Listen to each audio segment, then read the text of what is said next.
Bienvenidos y bienvenidas a una edición más de Temas y Debates. Les saluda Ricardo Sosa. En esta oportunidad, dos programas que pretenden orientar, educar, ser liberadores de conocimiento y generar la sabiduría que necesitamos como salvadoreños y salvadoreñas en uno de los temas de mayor impacto y de mayor generación de conocimiento para la sociedad salvadoreña.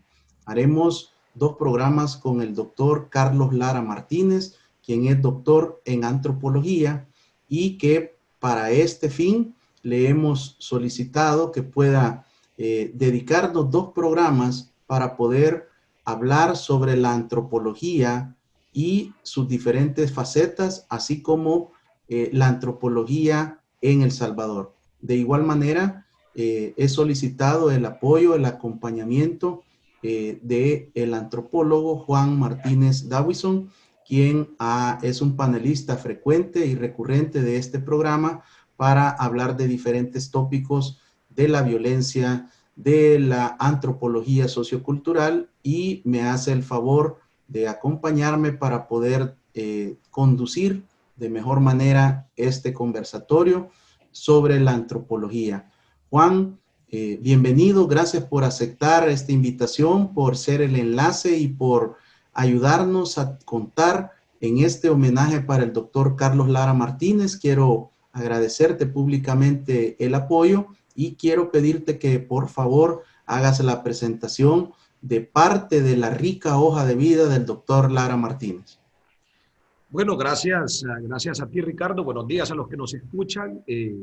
Al todo el contrario, gracias a ti por tener espacios como este. Yo creo que cada vez más estos espacios son necesarios para entender los tanques de pensamiento que a su vez pretenden entender El Salvador. Gracias, Carlos, por estar con nosotros. Gracias a ustedes. Gracias por estar con nosotros. Va a ser, para mí en lo personal es importante y es muy interesante estar abriendo esta entrevista que yo espero que se parezca más a una charla, no solo por mi cercanía contigo, Carlos, sino porque yo siempre he creído que tus aportes académicos marcan un antes y un después en la trayectoria académica de El Salvador, y evidentemente marcaron un antes y un después en la trayectoria académica mía, ¿verdad? Entonces, para mí es, como te digo, es muy importante. Voy a hacer la presentación de Carlos, pero antes quisiera aclarar que hacer una presentación, leer una hoja de vida como la de Carlos, hacía la broma Ricardo, puede tomar medio programa, pero destacando las cosas importantes, digamos, podemos decir que el doctor Carlos Benjamín Lara Martínez, estudió en la Escuela Nacional de Antropología e Historia de México, en la Universidad de Calgary, Canadá, y en el Instituto de Investigaciones Antropológicas de la Universidad Nacional Autónoma de México. Es el fundador de la licenciatura en Antropología Sociocultural de la Universidad de El Salvador y desde el 2005 se desempeña como coordinador de ese programa académico. Es autor de diversas investigaciones sobre la identidad sociocultural en El Salvador y sobre memoria histórica, entre otras. Carlos, nuevamente bienvenido. Gracias, un placer estar con ustedes y un placer de estar con toda la audiencia, pues un honor para mí poder compartir algunos conocimientos y algunas experiencias. Bueno, para empezar, una pregunta obligatoria en este tipo de conversaciones. Partiendo de que la antropología, digamos, no es un destino académico frecuente en las sociedades nuestras, ¿verdad? Contanos, Carlos, con la mayor cantidad de detalles y tomándote tu tiempo, ¿cómo llegaste hasta esta disciplina? ¿Qué te llevó a estudiar antropología vos? Bueno, me llevó a estudiar antropología, en primer lugar, mi compromiso social. Siempre tuve un compromiso social fuerte por transformar este país, ¿verdad? Fui miembro del Bloque Popular Revolucionario, del Movimiento Revolucionario El Salvador, ¿verdad? Que a su vez era miembro de las Fuerzas Populares de Liberación, Farabundo Martí. Entonces, fui miembro de de este movimiento, por cierto, de la Comisión Nacional de Formación Política e Ideológica del Bloque Popular Revolucionario, y eso, bueno, ya con esa presentación, te digo, tenía un compromiso social muy fuerte, ¿no? Un compromiso social por transformar El Salvador y por construir un nuevo tipo de sociedad y de cultura. Y creo que en alguna medida se ha logrado, porque realmente El Salvador en el cual yo nací y El Salvador actual son dos Salvadores diferentes.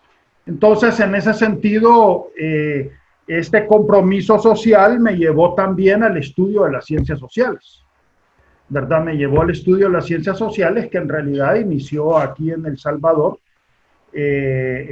Tuvimos un seminario muy serio sobre marxismo con el doctor Rafael Moreno, ¿verdad?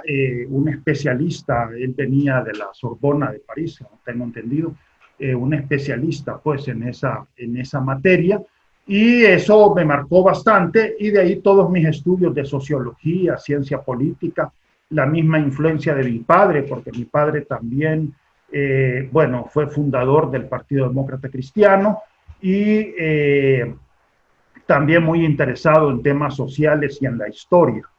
Entonces salí hacia México, y en México conocí el área de la antropología. Estaba un poco ambivalente entre sociología y antropología. En realidad son dos carreras afines, ¿verdad? A mí me gustó mucho la antropología porque la antropología se involucra directamente con la gente, ¿verdad? Y eso fue lo que sí me gustó. La sociología, aunque también puede involucrarse con la gente, pero digamos trabaja más con estadística social. La estadística social es la metodología, digamos, que ellos utilizan. La antropología utiliza la etnografía como método de investigación, y eso implica la convivencia directa y prolongada con el sujeto en estudio. Entonces, eso me gustó, esa convivencia directa, ese conocer la gente desde adentro, como decimos los antropólogos, ese conocer la gente viviendo directamente con ellos, donde uno ya puede observar pues la dinámica de las estructuras sociales y simbólicas, pero no de manera tan impersonal, sino que más bien en el devenir diario, cotidiano de una comunidad o grupo social en particular. Entonces, eso me gustó mucho, y esa interacción, digamos, de la teoría social con la convivencia directa y prolongada con la gente, para mí fue muy importante. Doctor, ¿se necesita o se requiere ser de una élite especial para estudiar antropología? ¿Es una carrera reservada para una clase social media o alta, o una familia, un estudiante, un bachiller de nuestras clases humildes, de nuestras comunidades marginadas, pueden tener acceso a estudiar antropología? Pues fíjese que la mayoría de mis estudiantes son gente humilde, y también en México. Yo estudié en la Escuela Nacional de Antropología e Historia. No era una escuela de élite económica, pues, sino que más bien yo diría estrato medio bajo, que es más o menos la composición del estudiante, o sea, mayoritariamente que tenemos en la Universidad de El Salvador. Entonces, en realidad no se necesita ser de una élite económica, ¿verdad? Sino más bien tener el interés por conocer la dinámica social y cultural de El Salvador y querer aportar a la transformación del país. Carlos, hay una pregunta obligada acá. Creo que las trayectorias académicas, ¿no? Digamos, las trayectorias formales, académicas, personales, están marcadas por momentos históricos, están rodeadas de todo un conjunto de características políticas, culturales, sociales, propias de un momento determinado, ¿verdad? Y eso de alguna manera determina las trayectorias personales. Ya lo has dicho muy por encima, pero ¿qué estaba pasando en el momento histórico en el que te vas a México? ¿En qué circunstancias políticas atravesaba la región? En el momento en que vos salís de El Salvador y te vas a México y te decidís por esta rama de las ciencias sociales. ¿Qué rodearon esa decisión? Contanos. Bueno, yo pienso que rodeó la transformación sociocultural profunda que estaba viviendo el país. Yo insisto que este país ha experimentado una transformación sociocultural profunda que inicia, podemos poner como fecha crítica, siempre en historia es un problema poner la fecha, ¿verdad? Pero como fecha crítica podríamos poner 1970, ¿verdad? La década de los 70, cuando se abre el conflicto político-militar. Este es otro concepto, por ejemplo, que yo estoy acuñando, o sea, no me parece adecuado hablar de guerra y de posguerra. Guerra en realidad centra el fenómeno en el aspecto puramente militar. Y me parece que el fenómeno es un fenómeno político-militar. En concreto, en este país fue muy importante la década de los 70. Ahí adquieren características propias el movimiento revolucionario y no era una guerra. Era más bien un movimiento de masas, Luego viene el conflicto ya, digamos, con preponderancia militar, que también fue político, y luego, después de los acuerdos de paz, ya la construcción de un nuevo tipo de sociedad y de cultura. Entonces, me parece que el concepto de conflicto político-militar es un concepto más holístico, más totalizador, ¿verdad? Y no un concepto que centra el fenómeno en el aspecto puramente militar. Entonces, ¿qué estaba sucediendo? Bueno, que se abrió este conflicto político-militar y con ello todo un proceso de transformación sociocultural. Ojo, que también este es otro problema. El proceso de transformación sociocultural no se limita al conflicto político-militar. Es un proceso mucho más amplio. De entrada, en el proceso de transformación sociocultural está la transición de una sociedad predominantemente rural y agraria a una sociedad predominantemente urbana. Y eso no se puede limitar al conflicto político-militar. En algo hay repercusiones, porque San Miguel, San Salvador crecen precisamente en los años 80 como producto de la violencia política que se estaba desarrollando. Pero el proceso de urbanización del país excede, pues va más allá del conflicto político-militar. Entonces, me parece que lo que había era un proceso de transformación sociocultural, que debemos de verlo así en sentido amplio, no limitarlo al conflicto político-militar, aunque el conflicto político-militar fue un elemento central, y eso realmente a mí me dio el interés por entender ese proceso y entender la dinámica de la sociedad y la cultura. Entonces, eso es en alguna medida lo que a mí me empuja a ir a México. Doctor, ¿qué recuerda usted de su etapa de estudiante en la Escuela Nacional de Antropología de México? ¿Cómo marcó su vida profesional esos años de aprendizaje en México? Fíjese que yo viendo retrospectivamente, después pues, de estudiar la maestría en la Universidad de Calgary, en Canadá, en el doctorado en la UNAM, también en México, viendo retrospectivamente me doy cuenta que la formación base en realidad fue la de la Escuela Nacional de Antropología e Historia, ¿verdad? La licenciatura me dio la formación base, incluso los autores que yo más utilizo como Víctor Turner, Fredrik Barth, otros autores, pues Juan conoce muy bien los marcos teóricos que nosotros manejamos, ¿verdad? Víctor Turner es un antropólogo de origen británico que se va y se inserta en la Escuela de Chicago. Fredrik Barth es noruego. Entonces, estos autores en realidad yo los trabajé en la licenciatura. Y debo de decir que muchas de mis concepciones las adquiero en la licenciatura. Por ejemplo, la visión holística o de totalidad social, la idea de que debemos estudiar totalidades sociales y no fragmentar la realidad, porque ahorita uno de los problemas de la ciencia social es el exceso de especialización.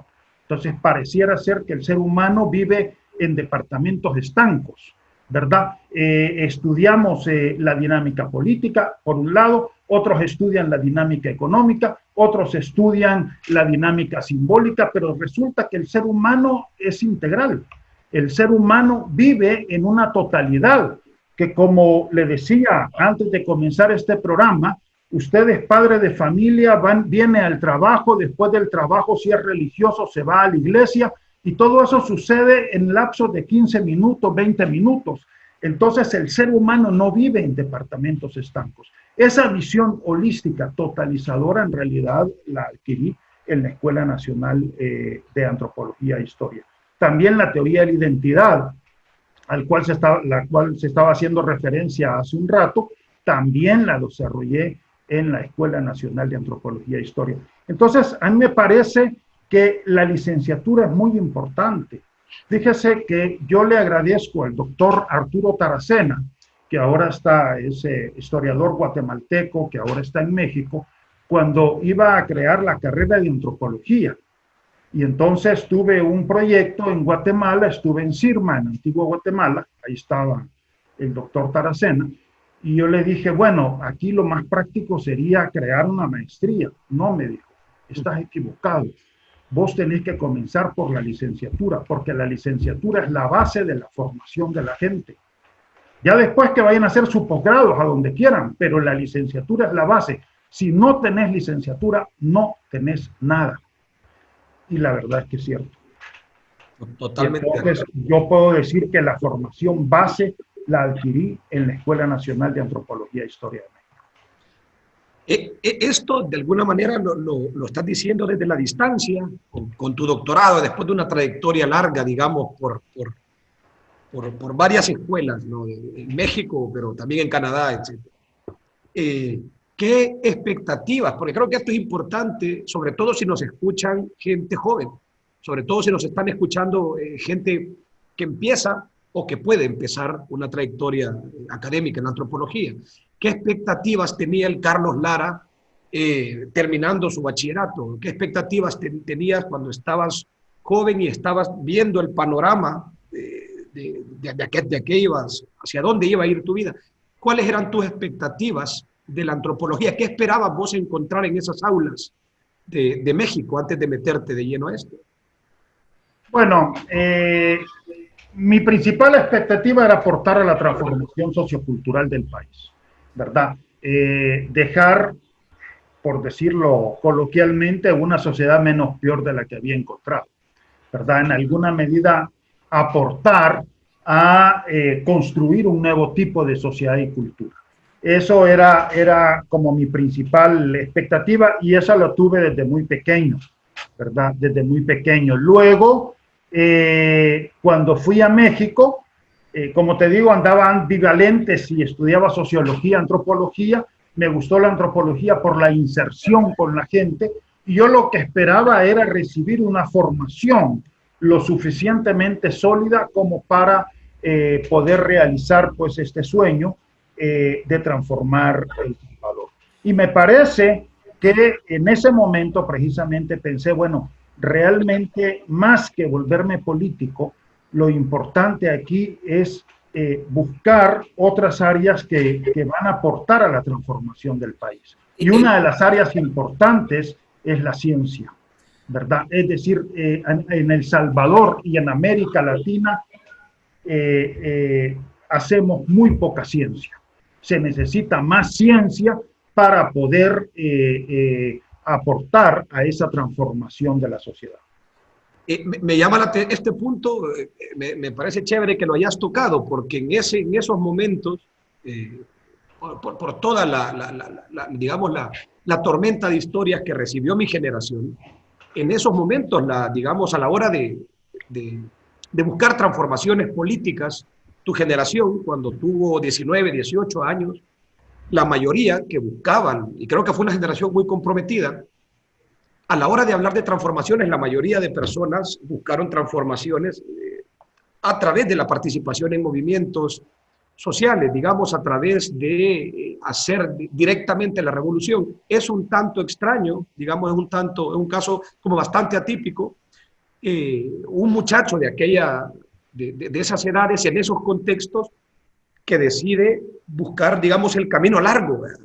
El camino hacia las transformaciones políticas, a las transformaciones sociales, económicas, etcétera, a través del camino de la ciencia, Ahora, con una edad y con una trayectoria, pues puede sonar más normal. En esos momentos, me imagino que eras de alguna manera una especie de bicho raro, que buscaba la transformación a través del camino largo, ¿verdad?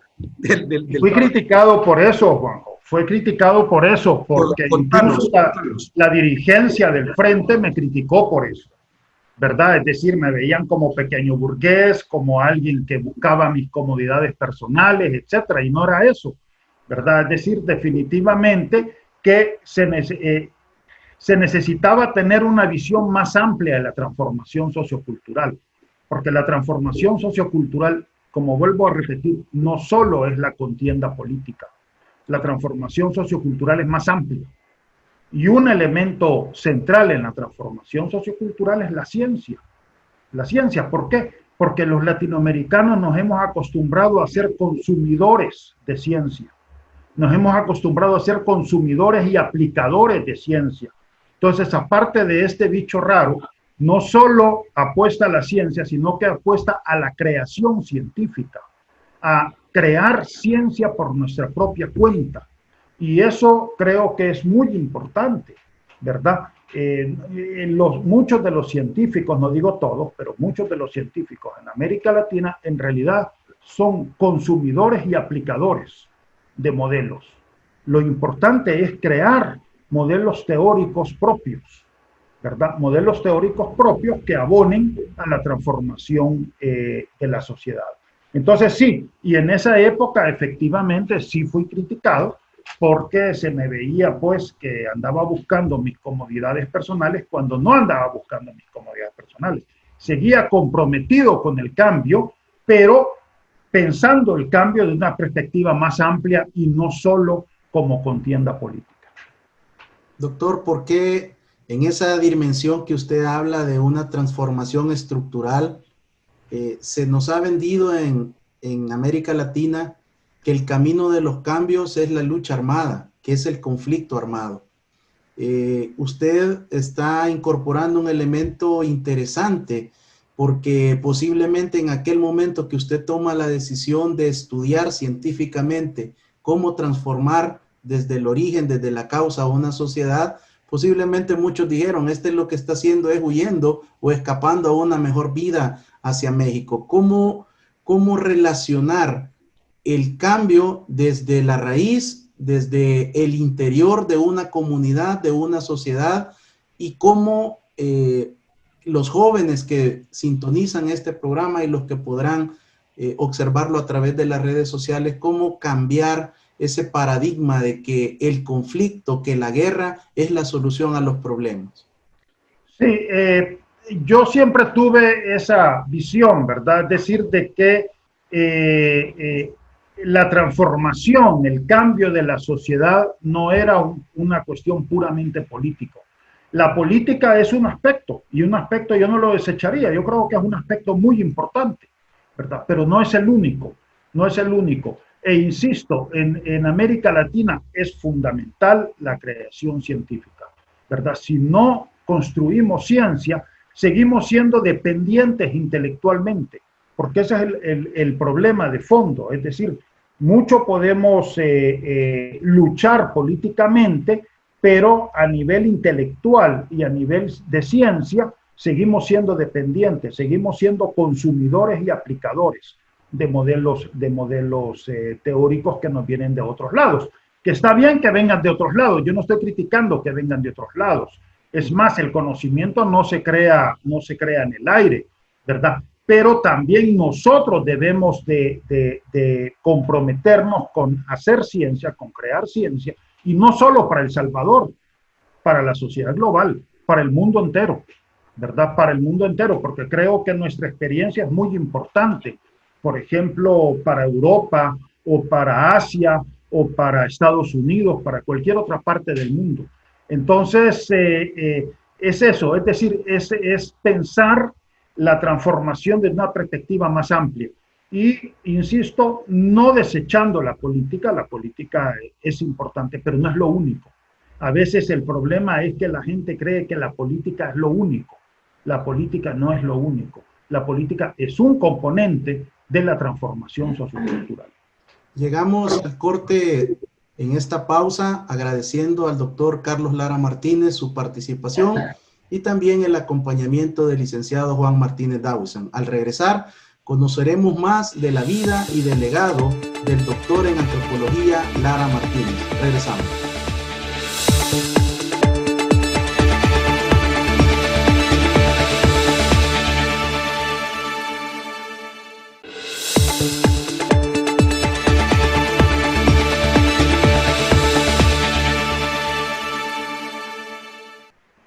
Gracias por continuar con temas y debates. Usted puede sintonizar este programa de lunes a viernes de 7 a 8 de la noche y su diferido de 1 a 2 de la tarde. Puede observar la retransmisión de estos programas en directo también a través de nuestras multiplataformas en redes sociales. En esta oportunidad tenemos el privilegio de contar con el doctor Carlos Lara Martínez, quien es doctor en antropología, graduado de la Escuela Nacional de Antropología de México, con una maestría y un doctorado en la Universidad de Calgary en Canadá. Ha sido también miembro del Instituto de Investigación Antropológico de la Universidad Nacional Autónoma de México, fundador de la carrera de licenciatura en Antropología Sociocultural de la Universidad de El Salvador, es investigador académico, escritor y ha sido también docente de nuestro coanfitrión, el licenciado Juan Martínez Dawson. Juan, ¿cómo era o es el doctor en las aulas? ¿Es exigente? ¿Es un hombre que les permite la expresión, el respeto? ¿Cómo es para calificar? Cuéntanos esa faceta, tú que has sido estudiante, es un referente para tu vida y ahora eres colega. Mira, varias cosas. Yo creo que, bueno, yo tuve la suerte de tener no solo a Carlos, un docente de primera línea, de primera categoría. Creo que en los momentos en que se inicia la carrera, se contó con un staff de lujo que, en El Salvador, que fue conformado por gente que fueron convocados casi que por un proyecto romántico de crear esta carrera en El Salvador, que no fue fácil. Ya Carlos nos va a contar todos los torticeros Valladares que le tocó pasar a la carrera para formarse. Creo que ese esquema se combina en las clases de Carlos, digamos en la escuela lariana, como le llamábamos nosotros, la escuela de Carlos Lara, se combinan dos cosas interesantes. Por un lado, yo creo que es una forma ortodoxa en el buen sentido del término de dar clases, es decir, esas clases absolutamente verticales, insisto, en el buen sentido de la palabra, donde un docente se para frente a los alumnos y desarrolla una cátedra, es decir, una forma de dar clases, digamos, que va de acá para allá. Creo que eso de alguna manera es enriquecedor, es decir, no estoy en contra de las estrategias más participativas, pero en lo personal creo que lo ideal es escuchar a un docente, que cada clase básicamente sea una ponencia. Entonces, en ese sentido, como te decía, se combinaba una forma más ortodoxa, más clásica de dar clases, con una forma a la vez muy participativa. Yo, hablando con Carlos, no solo yo, mi generación de estudiantes, recordamos algo muy chévere, que era poder estar en estas clases escuchando a Carlos, discutiendo sobre las clases y continuar esos mismos temas en la cafetería. Continuarlo por hora en la cafetería y luego en algunos cafés cercanos. Creo que esa cercanía era una cosa que es un lujo que con una carrera más grande, como se ha ido haciendo la carrera de antropología en la universidad, se va perdiendo. Es decir, no puede Carlos o un docente estar tomando café ya después de las clases con 60 alumnos. En el caso de mi generación éramos una generación pequeña, éramos muy pocos, pero creo que esta cercanía con los docentes, esta cercanía con Carlos creo que fue enriquecedora, porque de alguna manera te permite que el docente, además de ser el docente formal, se vuelva una especie de tutor de tus proyectos académicos y le permite ser acompañante de tus proyectos académicos. Y ese es un lujo que yo estoy muy contento de haber tenido, ¿verdad? Ese es un lujo que estoy muy contento de haber tenido. volviendo a Carlos, me interesa una cosa. ¿Con qué te encontraste, Carlos? ¿Con qué te encontraste en México cuando llegaste? ¿Con qué, en dos sentidos, ¿no? ¿Con qué nicho político te llegaste a topar en México y con qué nicho teórico te llegaste a topar? ¿Qué encontraste allá?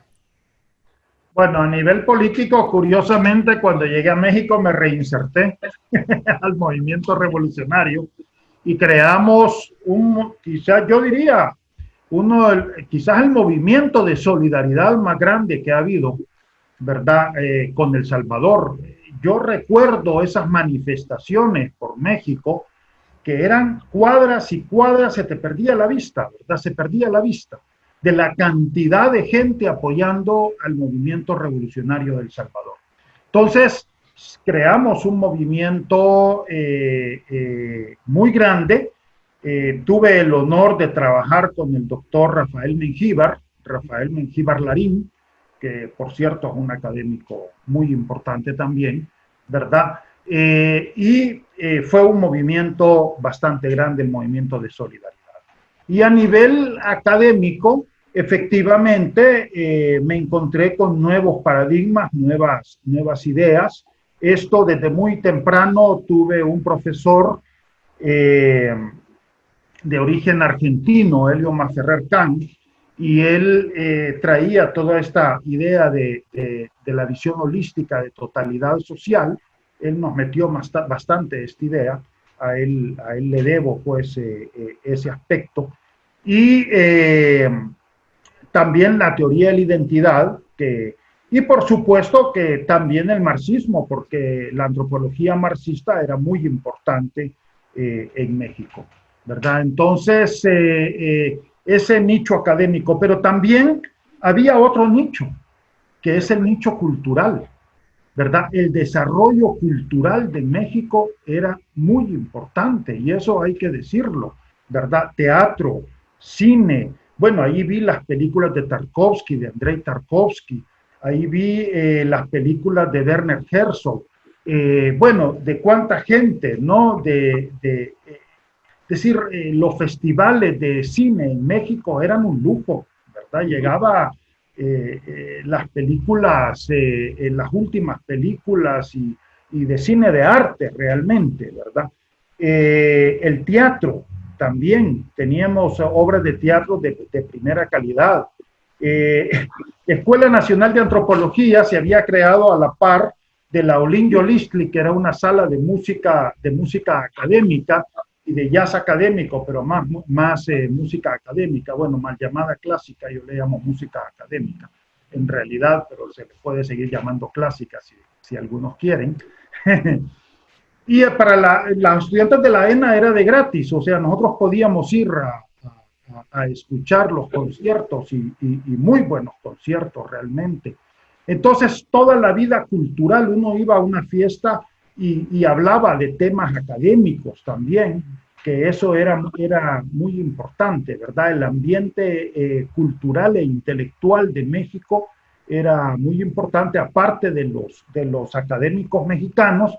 México le abrió la puerta a los argentinos que huían de la dictadura, a los chilenos que también huían de la dictadura, antes le abrió las puertas a los españoles.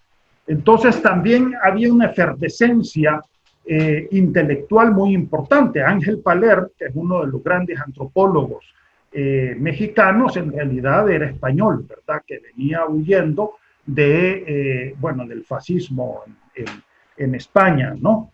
García Canclini venía de Argentina, ¿no? Huyendo de la dictadura de Argentina. Entonces, realmente había un ambiente intelectual y cultural muy importante. Las cafeterías, sí, recuerdo mucho la Gandhi, por ejemplo, ¿verdad? Íbamos a la Gandhi a tomar un café y a platicar normalmente de temas más bien académicos. Y así como la Gandhi, el centro de Coyoacán, entonces el ambiente cultural para mí fue muy importante. Doctor Lara, sabemos de sus múltiples ensayos académicos, journal en diferentes medios impresos, digitales. pero también usted tiene una rica obra ya escrita que retrata mucho la vida de Carlos Lara, en lo que creyó, en lo que se formó y en lo que ha tratado de profundizar sus investigaciones académicas. ¿Puede compartirnos brevemente los últimos 2 ejemplares que usted ha escrito? ¿Qué le motivó y cuál es la aplicación práctica de los mismos? Bueno, el primer libro que para mí es muy importante es el de Joya de Serén. Joya de Serén, la dinámica sociocultural de una comunidad semicampesina de El Salvador, porque sí, efectivamente tiene que ver con mi experiencia personal. Yo crecí en un país predominantemente rural y agrario, ¿verdad? Entonces el tema campesino era un tema central. También hablando de la influencia de la ENA, de la Escuela Nacional de Antropología e Historia, también allí el tema campesino era de gran trascendencia.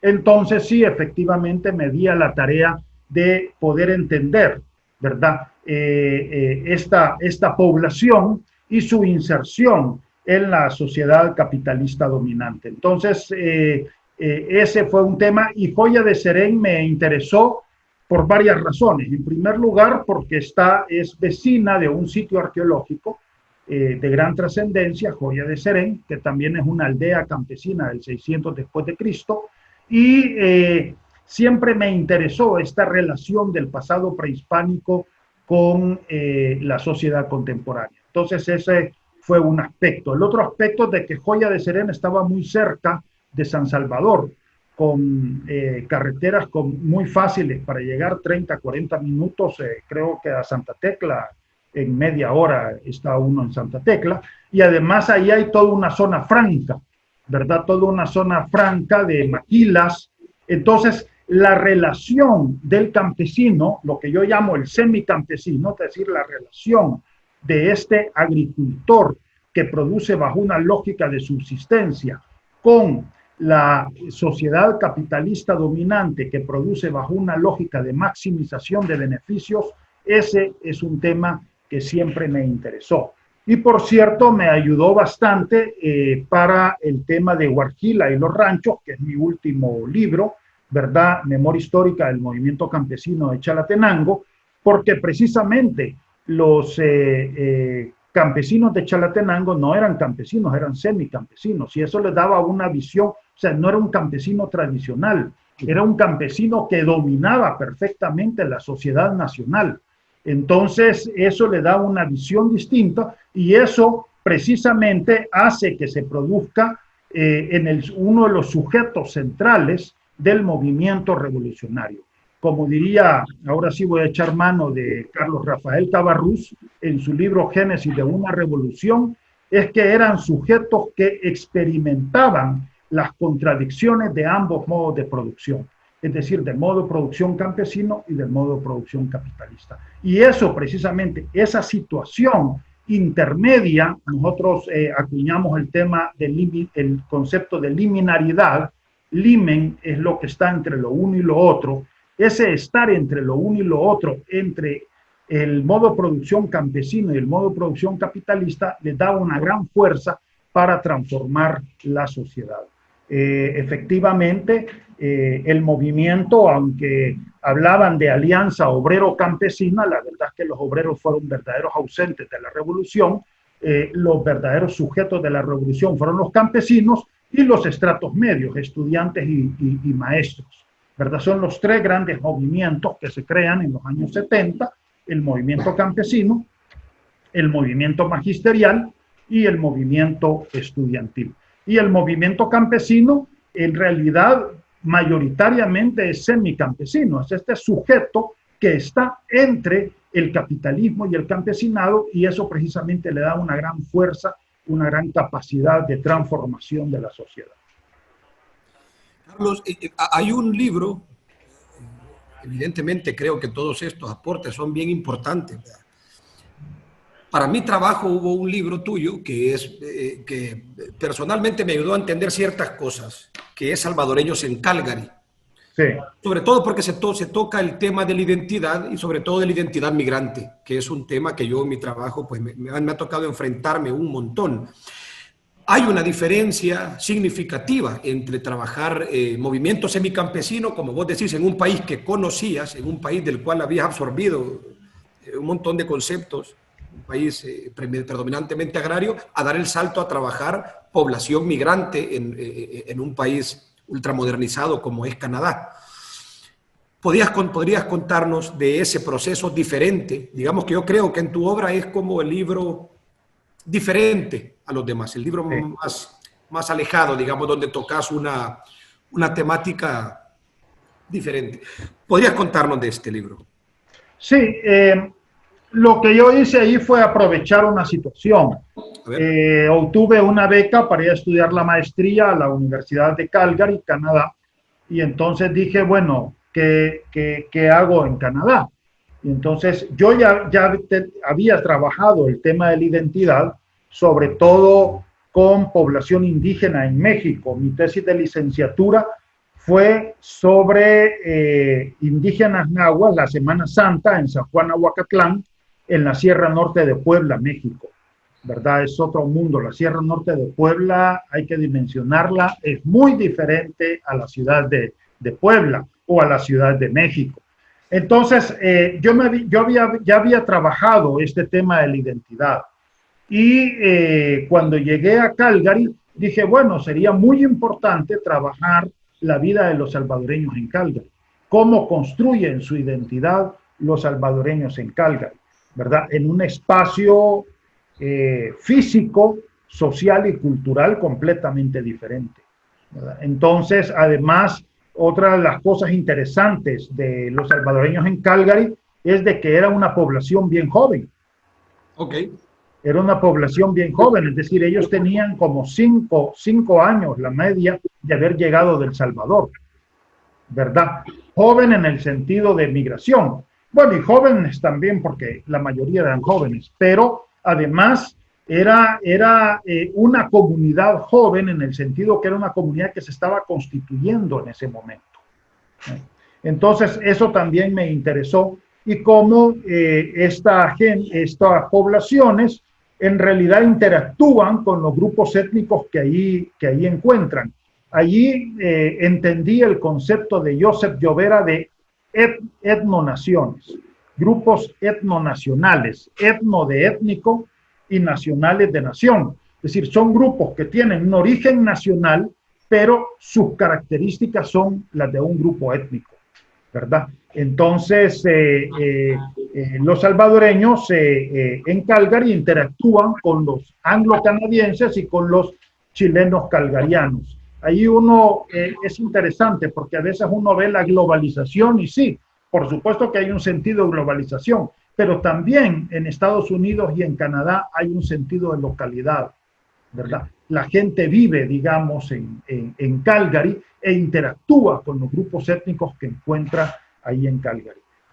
Normalmente se constituyen las comunidades latinoamericanas y interactúan con otros grupos latinoamericanos, en particular con los chilenos, que por cierto se atribuían una condición superior a la de los salvadoreños, ¿verdad? Superior porque eran más blancos y además tenían mayor educación formal, eso es real. Y por otra parte, la relación con el anglo-canadiense. El salvadoreño básicamente se inserta a los estratos más bajos de la sociedad calgariana, es el que limpia pisos y hace jardinería. Curiosamente, el trabajo de Sarah Jane Mahler, que ella trabaja en Long Island, Nueva York, un poquito después de mi trabajo, más o menos los salvadoreños hacen, por lo menos en ese momento, hacían las mismas cosas, es decir, limpiaban pisos, que por cierto es bien pagado, ¿eh? En el caso de Canadá es bastante bien pagado. Limpiaban pisos y hacían jardinería. También en Canadá es bien pagada la jardinería, porque ellos tienen un verano muy corto, de 2 meses, entonces en 2 meses, o sea, casi que terminando el invierno es poner los jardines preciosos, ¿no? Sí. Y sí lo pagan bien. Llegamos prácticamente al final del programa. Quiero cerrar rápidamente con 2 opiniones. La primera, del licenciado Juan Martínez Dawison, ¿cuál es el legado que deja el doctor Carlos Lara hasta este momento a la antropología en El Salvador a través de su obra y de toda la riqueza que ha aportado? Y para el doctor Lara Martínez, ¿qué proyectos tiene inmediatos para continuar el desarrollo de la antropología en nuestro país? Bueno, yo creo que aquí hay que hacer una diferencia, ¿no? Hay un legado teórico importante. Creo que es de las pocas, hay varios, pero de las pocas personas que han logrado construir ciencia desde El Salvador. Como decía Carlos, uno de las personas que casi que se ha vuelto un tanque de pensamiento. Creo que eso, por un lado. Pero por otro lado, algo que me parece al menos igual de importante, que nos deja a los demás la certeza de que no solo se puede hacer ciencia, que hay que apostarle a hacer ciencia desde El Salvador, desde los territorios. Aquí ha habido muchísima fuga de talentos, por decirlo de alguna manera. Creo que deja esa certeza de que sí se puede, y una más importante, de que se debe hacer ciencia desde acá.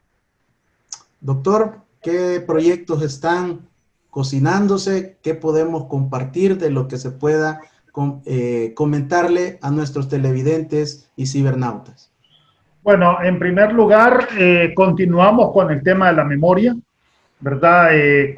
Acabamos de sacar la revista 153, después del libro de memoria histórica, ¿no?, del movimiento campesino de Chalatenango. Sacamos la revista Realidad número 153 de la UCA, dedicada a la memoria, ¿verdad?, al tema de la memoria y a las transformaciones que han experimentado lo que llamamos las comunidades emergentes, es decir, las comunidades que han emergido del conflicto político-militar. Y en ese tema vamos a continuar. Estamos pensando en un nuevo libro en esa perspectiva. Y por otra parte, el tema de totalidad social. Estoy convencido de que las ciencias sociales se han desviado en el sentido que han exagerado el nivel de especialización. Y en ese aspecto estamos fragmentando la realidad, se ha fragmentado la realidad. Ahora, quiero dejar claro que yo no me opongo a las investigaciones especializadas, esas tienen que seguirse desarrollando, pero en una relación dialéctica con investigaciones totalizadoras, holísticas, que den cuenta de la realidad, de la realidad como un todo, ¿verdad? Y eso es importante. Por ejemplo, dar cuenta de un municipio o de un cantón o de un caserío o de la nación como un todo, ¿verdad? Cómo interactúan las diversas instancias. Eso es muy importante. Solo para poner un ejemplo, ahora que estábamos hablando de migración, está claro que el tema de la migración tiene que ver con el aspecto económico, también tiene que ver con la violencia social, ¿verdad? La violencia social es muy importante, pero en la migración, las redes sociales a través de los cuales los migrantes llegan hacia los Estados Unidos, Canadá y otros países es muy importante, y esas redes se construyen a través de relaciones de parentesco.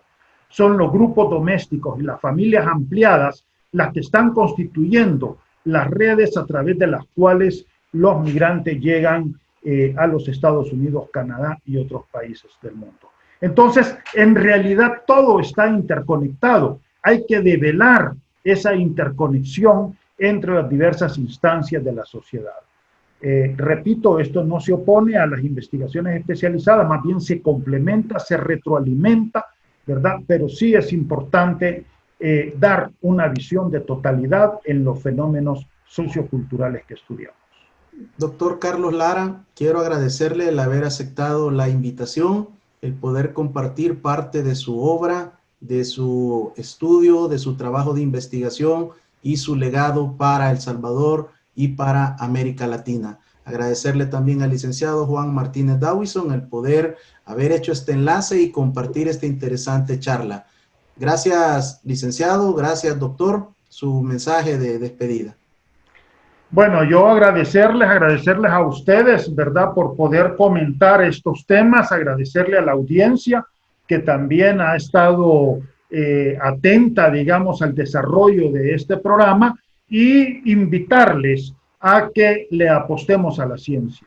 Yo invito también a las autoridades políticas, a las autoridades académicas, a las autoridades en las empresas, que le apostemos a crear ciencia. Es momento de invertir en la ciencia y eso nos va a dar una nueva perspectiva, un nuevo perfil de país. Juan.